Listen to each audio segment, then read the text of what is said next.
Bonjour à tous. Ben oui, je suis très heureuse d'être là parce qu'en fait, j'ai participé à l'aventure d'un plus 1 égale 3 au départ et je suis très heureuse de voir ce qui s'y passe. Il y a beaucoup de belles choses qui arrivent. Voilà, alors, comment me présenter? En fait, je ne sais pas me présenter par ce que je fais parce que je contribue plus à des projets que ce que je fais. Donc, un certain nombre de projets auxquels je contribue, c'est le Lab RH. Ça a été 1 plus 1 égale 3 au début et puis aujourd'hui. L'école centrale Supélec, Collectif Z, qui est une start-up qui développe en fait des outils de passage à l'action collective, mais qui innove, avec qui je travaille. En fait, en fonction des projets, moi je fonctionne plutôt avec les gens et les projets. En fonction des projets, je contribue à une cause ou à une autre. Voilà. Donc j'ai pas vraiment de métier, sinon de faire de la co-construction avec un certain nombre de personnes sur des sujets qui m'importent. Donc je vais vous parler de collectif aujourd'hui.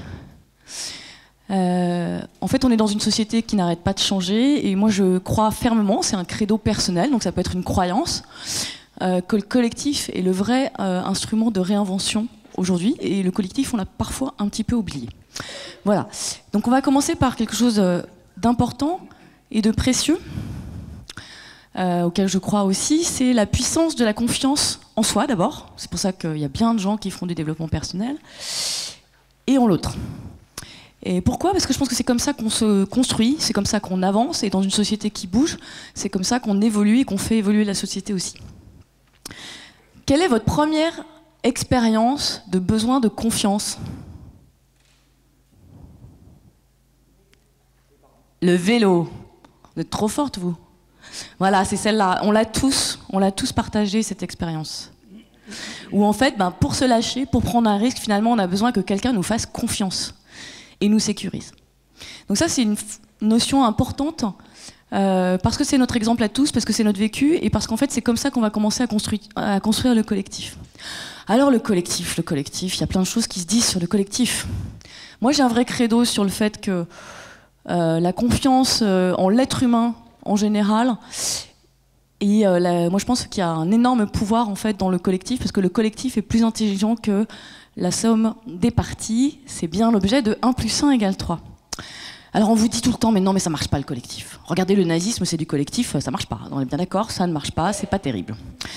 On vous dit, ouais, mais la transformation d'entreprise, ça fonctionne pas non plus. On n'arrive pas à se transformer ensemble. Or, une entreprise, qu'est-ce que c'est? En fait, une entreprise, c'est un objet collectif. C'est à un moment donné des gens qui sont rassemblés pour faire quelque chose de plus grand qu'eux. Voilà. Mais c'est vrai que parfois, les entreprises elles n'ont plus beaucoup de sens. On a un certain nombre de gens désengagés dans les entreprises. En gros, vous avez un institut Gallup qui nous explique simplement qu'en fait, vous avez 80% des gens qui sont désengagés dans l'entreprise. Vous en avez 10% qui sont activement désengagés, donc c'est ceux qui rament à l'envers. Et puis vous avez 10% de gens normalement engagés qui sont en général les cadres, bien payés, motivés, etc. etc. Voilà, donc c'est un vrai sujet. On vous dit aussi l'intelligence collective. Non mais ça c'est encore une nouvelle mode. Alors oui, il y a plein d'intelligence collective washing, comme on a eu du greenwashing. La question c'est qu'est-ce que c'est fondamentalement l'intelligence collective et ce sur quoi ça repose. C'est pas que des outils. Voilà. Qu'est-ce qu'on nous dit d'autre sur le fait que ça fonctionne pas? L'open source. Ça, c'est une forme d'intelligence collective. L'open source, c'est des développeurs informatiques qui se mettent ensemble pour créer un objet informatique. Et on se rend compte, en fait, que finalement, c'est toujours les mêmes qui donnent et qui ne reçoivent pas. Et puis, il y en a quelques-uns qui tirent la valeur de l'ensemble. C'est le cas aussi dans les associations. Les associations, c'est des très beaux collectifs. On est ensemble pour faire quelque chose. In fine, on se retrouve aussi souvent dans des situations où quelques-uns tirent la valeur, tirent l'image, tirent le profit, en fait, de ce qui est fait par le collectif. Donc oui, le collectif, ça marche pas toujours. C'est pas toujours satisfaisant pour tout le monde. Voilà. Alors on vous dit aussi, le collectif, c'est compliqué parce que, regardez l'Europe, il faut toujours qu'il y ait un consensus. Ça marche pas, on n'avance pas. Et puis le collectif, on est toujours en train de recommencer parce que dès qu'il y a un nouveau qui arrive, il faut réexpliquer. Donc oui, c'est laborieux et c'est difficile. Alors ce que je vais vous proposer de faire d'abord, c'est de se dire finalement le collectif, ça commence à 2. Donc je vais vous proposer de vous lever. Levez-vous. Vous allez vous mettre là où il n'y a pas de chaise. Ouais, okay. Et vous allez vous mettre 2 par 2.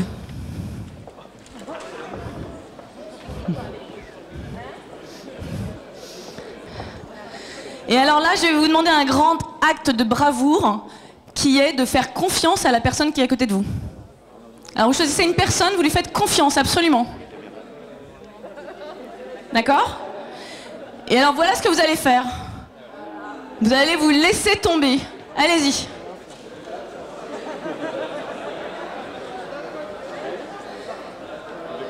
Alors vous le mettez à la bonne distance.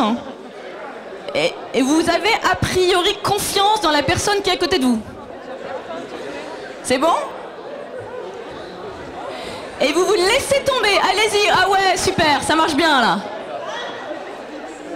Allez-y. Laissez-vous tomber de tout votre corps. Voilà.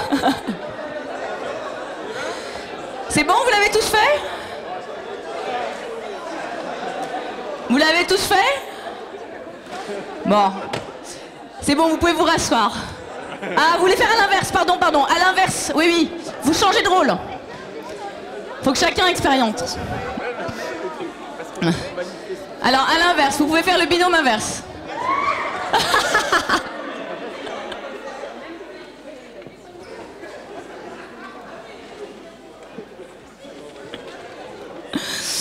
Bon, alors la confiance en soi, c'est pas toujours facile. Alors ça fait quoi la confiance à deux?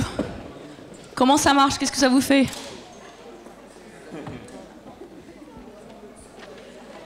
Ça fait peur, hein? Ça fait peur de faire confiance. Bah ouais, on prend un risque quand on fait confiance a priori aux gens. On prend un risque. Alors, le collectif a plusieurs en fait. Maintenant on va parler, on a vu à 2, après ça va se faire à 3, à plus. C'est quoi l'intérêt du collectif à plusieurs? Là vous avez une image d'un collectif étonnant qui s'appelle Ma Voix et que vous allez voir tout à l'heure. On va en reparler tout à l'heure. Donc moi mon credo c'est que la confiance a priori ça marche. C'est un peu ce que vous avez expérimenté là, ça peut marcher. Pourquoi j'en suis arrivée là? C'est parce que moi je suis un peu tout terrain. J'ai fait plein de choses dans ma vie et j'ai toujours été extrêmement intéressée par avoir le point de vue des autres. Moi, je suis une scientifique à l'origine, après j'ai fait Sciences Po, je suis allée dans des startups, dans des grands groupes, et je trouve qu'on est tellement plus intelligent lorsqu'on a une diversité de points de vue autour de la table. Et c'est ça en fait qui me motive aujourd'hui à dire que le collectif permet en fait de se dépasser, permet de grandir et permet d'arriver à faire des choses plus grandes que soi. Alors j'ai eu des aventures aussi, j'étais à la Société Générale, Jérôme Kerviel, donc moi je suis allée au bout du système, où il y a un moment donné je me suis retrouvée sans sens en fait. Donc c'est pour ça que j'ai une vraie croyance dans la capacité effectivement à s'appuyer sur les autres en cas de difficulté et en cas de projet également.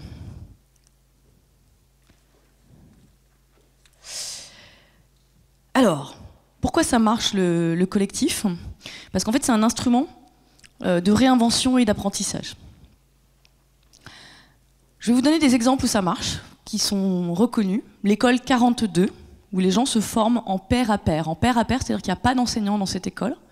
Il y a un système de jeu qui vous permet de faire des parcours, des challenges. Et en fait, ce sont vos pairs qui vous évaluent. Et vous évaluez votre pair. Quand il vous a mal évalué, vous dites bah, c'est une évaluation qui ne m'a rien apporté, il ne m'a rien appris. Ou vous l'évaluez bien. C'est un système dans lequel lorsque vous présentez un travail en groupe, la note du groupe, c'est la note du plus mauvais. Donc en fait, vous êtes obligé d'être dans une solidarité forte et de faire monter celui qui est en difficulté. Donc il y a plein de systèmes qui permettent effectivement de rendre le collectif vertueux. Qu'est-ce qui marche en collectif qu'on connaît? 1 + 1 = 3. Je pense que vous avez pu constater qu'en une journée, il y a 6 mois, il y a une dynamique qui a été lancée et qu'elle est toujours vivante et qu'elle est encore plus prolixe et encore plus créative qu'à l'origine. Donc ça, on peut dire que ça fonctionne. En marche, c'est étonnant En marche, en fait. Ça n'existait pas. En 1 an, c'est arrivé et c'est construit en fait En marche sur justement la co-construction, la capacité, quand il dit en même temps, qu'est-ce qu'il dit Macron? Il dit que la complexité du monde ne dit pas c'est blanc ou c'est noir, on est d'un côté ou non, on est de l'autre. En fait, il essaye de construire du collectif. Enfin, c'est mon interprétation, après chacun a la sienne. Ça marche en entreprise. Vous avez des entreprises qui font des choses fabuleuses. Il y a Poult, il y a Chronoflex, que vous connaissez, qui n'est pas très loin de chez vous, Il y a API AMI. API AMI, c'est une petite tôlerie qui n'est pas très loin de chez vous. Extraordinaire. Il n'y a plus de chef, il n'y a pas de poste. Ils sont en partenariat avec leurs clients. Ils ne sont plus du tout en relation client-fournisseur. Ils sont chez STX, là, je crois d'ailleurs. Voilà. Donc le sujet, en fait, c'est... Ça marche. Moi, je vous dis que ça marche. Je l'ai vécu, je l'expérimente régulièrement. Mais il y a des conditions pour que ça marche. Et donc, ce que je voulais partager avec vous, c'est quelles sont les conditions pour que ça marche. Les conditions, la première, c'est le sens. C'est pourquoi on est ensemble, en collectif. Si on ne sait pas pourquoi on est là, on a beaucoup de chances de se friter et de ne pas co-construire quelque chose. La deuxième, c'est la confiance. C'est pour ça que je vous ai fait expérimenter quelque part la confiance. Si vous ne faites pas une confiance a priori, que vous n'êtes pas sans être dans le jugement, en fait, on arrive à faire beaucoup de choses. La confiance, c'est quoi? C'est la confiance, c'est la capacité à se dire que chaque individu a des motivations qui sont légitimes de son point de vue. Et donc à lui faire confiance sur ses motivations et sur ses intentions. Souvent, quand on ne fait pas confiance, c'est parce qu'on se dit non, mais il va m'arnaquer, il va me faire un truc. Et en fait, on passe beaucoup de temps et d'énergie à imaginer le pire, plutôt qu'à se dire, a priori, faisons confiance, en fait. Pourquoi, a priori, cette personne nous voudrait du mal? Aucune. Et puis, il y a un point qui est important, le troisième point qui est important, c'est la capacité, en fait, à libérer, à donner un environnement qui permette aux gens, justement, de s'exprimer. À ce qu'ils libèrent ce qu'ils ont envie de dire, ce qui ne soit pas en autocensure, parce qu'on est beaucoup à être en autocensure. Quand on rentre dans un cadre, on se dit, bon, alors là, il faut que je me conforme au cadre, donc je ne vais pas pouvoir dire ça ou je ne vais pas pouvoir dire ça. Par exemple, là, moi, je ne dis pas de gros mots. Voilà. Alors, il y en a plein des cadres comme ça. Il y a les cadres conscients, qui sont les contrats qu'on a avec les entreprises dans le cadre de notre travail, puis il y a les cadres inconscients. Les cadres inconscients, c'est ce qu'on imagine que les autres vont penser, ou ce qu'on imagine qu'on n'a pas le droit de faire.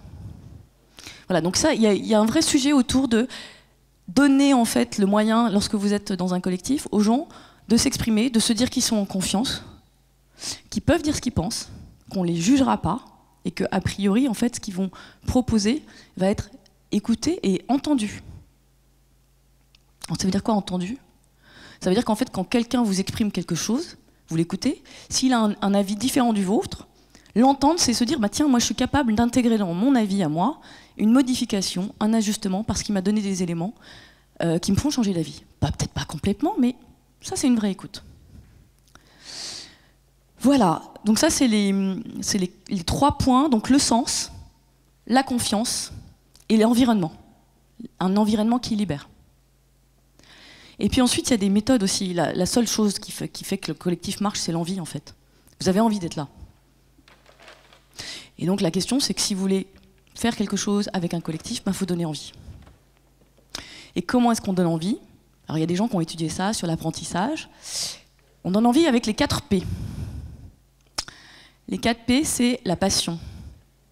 Laissez aux gens vivre, les gens vivre leur passion.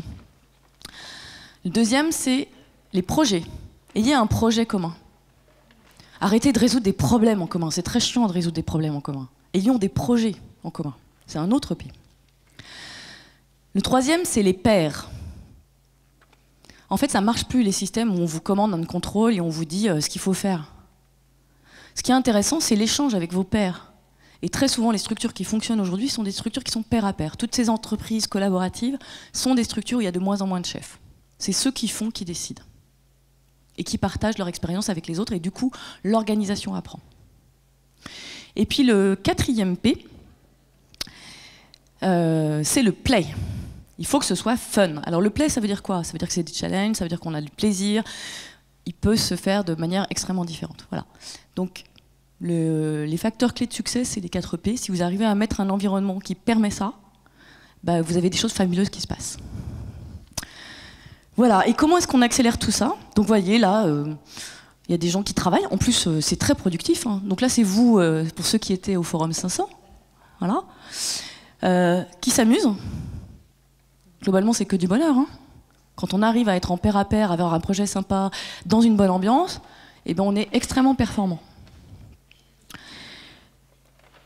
Comment on accélère tout ça? Il y a des facteurs d'accélération de tout ça, qui sont évidemment le développement personnel et collectif. C'est difficile d'être dans un collectif quand on n'est pas clair vis-à-vis de soi-même, quand on ne sait pas quelles sont ses valeurs, qu'est-ce qu'on peut apporter au collectif quand on n'est pas bien.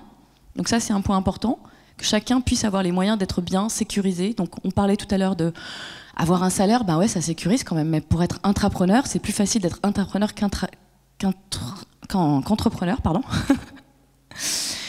On a aussi le fait d'agir sur le système, c'est-à-dire les conditions qui vont faire que les choses vont se passer. Souvent, en projet, on veut agir sur le fond, on veut des objectifs, on veut des résultats. L'idée, c'est non, c'est de travailler sur la dynamique du système. La dynamique du système, elle est valable en termes de culture, elle est valable en termes de mode de prise de décision. Donc ça, c'est la deuxième chose. Et puis la troisième, alors moi, je suis une digitale, et moi, je pense qu'aujourd'hui, on a une liberté incroyable, on a une capacité avec le digital à aller tellement plus loin, à aller tellement plus vite, à accroître, à augmenter nos relations les uns avec les autres, qu'il ne faut pas s'en priver. Voilà donc mes 3 enseignements aujourd'hui là-dessus. Qu'est-ce que j'ai envie de vous dire? D'abord, allez-y, c'est que du bonheur. Enfin, je sais pas, je pense que vous passez du bon temps ici, c'est agréable, on apprend des choses, on s'enrichit, et en même temps, on développe des projets collectifs. Et ce que j'ai envie de vous dire, allez-y. N'ayez pas peur, comme tout à l'heure vous avez fait l'expérience de vous laisser tomber, n'ayez pas peur de rentrer dans le collectif. Dites-vous que le collectif n'est pas là pour vous juger, et essayez de contribuer à des projets, et c'est extrêmement enrichissant. Je vais vous donner un petit exercice à faire, un premier exercice d'intelligence collective, qui est la prochaine fois que vous vous trouvez dans une assemblée, alors ça peut être familial, au bureau, etc., vous essayez le bâton de parole. Le bâton de parole, c'est quoi? C'est comme le micro, en fait.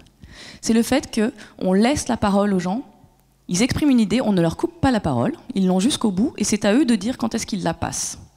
Vous faites cet exercice, vous posez une question sur un sujet qui est important pour vous, et vous laissez faire cet exercice, vous allez voir à quel point, en fait, c'est puissant, parce qu'en fait, on va bénéficier de tout ce que les uns et les autres pensent, les introvertis comme les extravertis. Parce que dans les réunions, vous avez toujours celui qui parle tout le temps, puis celui qui dit rien. Sauf que celui qui dit rien, il a aussi des bonnes idées. Et du coup, il en prive le collectif. Ou le collectif s'en prive, s'il ne le sollicite pas.